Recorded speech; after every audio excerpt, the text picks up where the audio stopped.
जम गया। और महुआ में भी शीतलहर का असर देखने को मिला। शीतलहर चलने और कड़ाके की ठंड पड़ने से आज सुबह गाड़ियों के छत पर बर्फ की चादर जम गई और साथ ही फसलों पर भी बर्फ की चादर जमी हुई दिखाई दी। हाड़ कंपा देने वाली सर्दी पड़ने से किसानों की चिंता भी बढ़ चुकी है। फसलों में भी पाला पड़ने से नुकसान हो रहा है और शीतलहर के चलते क्षेत्र में पड़ रही कड़ाके की ठंड से लोगों की दिनचर्या भी खासा बदल चुकी है। लोग गर्म कपड़ों में दुबके दिखाई दिए तो वहीं अलाव जलाकर अपना बचाव करते हुए भी नजर आए।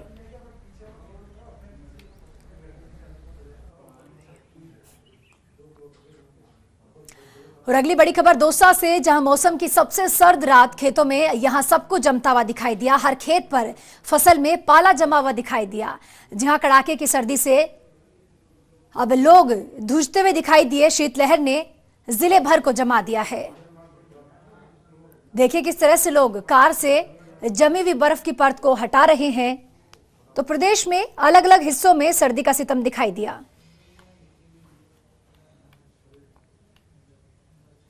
और दौसा के महुआ से खबर है। महुआ में कड़ाके की ठंड का असर दिखाई दिया। गाड़ियों की छत पर बर्फ की परत जमी हुई दिखाई दी। शीतलहर से फसलों को भी भारी नुकसान पहुंच रहा है। पाला पड़ने से किसानों की अब चिंता बढ़ती हुई दिखाई दी।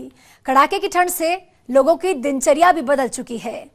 तो देखिए किस तरह से फसलों पर भी बर्फ की परत जम चुकी है और इसी के चलते किसानों को भी अब चिंता सताने लगी है।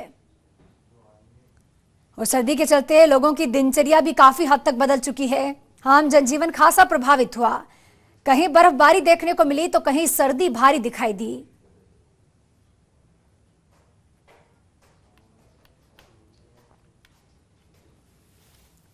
कई इलाकों में बर्फ की परत जमती हुई दिखाई दी। प्रदेश में अलग अलग हिस्सों में सर्दी का सितम देखने को मिला और इसी के साथ ही किसानों की चिंता भी बढ़ने लगी है।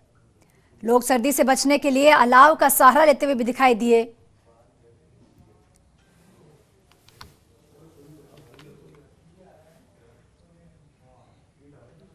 रुकेंगे छोटे